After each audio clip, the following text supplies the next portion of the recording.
سايبة الوصفة دي لسلسلة سحور رمضان 2025. كل عام وانتم بخير.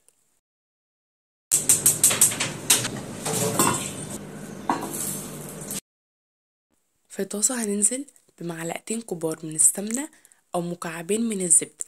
مش مستحب خالص ان احنا نضيف زيت، او ممكن نضيف سمنة وزبدة. وبعدين هننزل بالبطاطس. البطاطس دي مسلوقة وشقها بس شقة من النص كده، يعني غسلها كويس وشقتها شقة من النص، وغليتها في شوية مية بملح.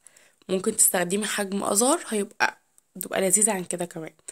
وبعدين اول ما احطها في الزبدة او السمنة، هبدأ ان انا اقلبها وافضل معاها كده لحد ما تبدأ ان هي تاخد لون ذهبي.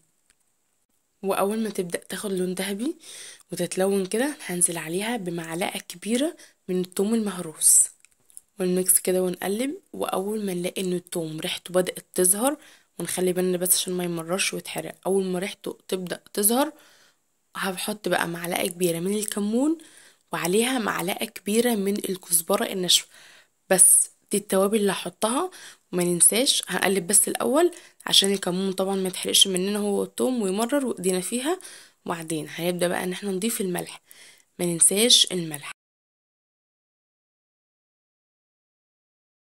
وبعد ما نضيف الملح هنبدأ بقى ان احنا ننزل بأي نوع جبنة موجود عندنا.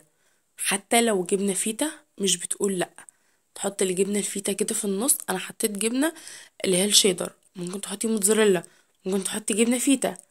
وبعدين هغطي عليها. عندك دلوقتي حلين، يا اما تدخليها الفرن، يا اما تغطي عليها والجبنة تسيح كده، يا اما تدخليها الفرن تاخد لون متحمر من فوق اللي انت عايزاه.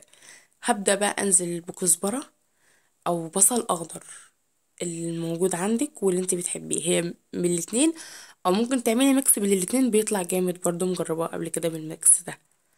وبعدين اول ما احط بقى الكزبره او البصل الاخضر، هبدا ان انا ارجع اغطي عليها. مش هيتاخد معايا 3 4 دقايق وبتكون جاهزه معايا. بس والله الوصفه خلصت. وصفه سهله بسيطه سريعه للفطار وكمان لسحور رمضان. ما تنسوش الاشتراك في القناه وتفعيل زر الجرس ليصلكم اشعار وصفات الجديدة.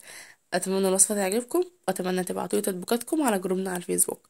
اسم الجروب وصفات صباح مجدي. باي، اشوفكم ان شاء الله على خير فيديو جديد.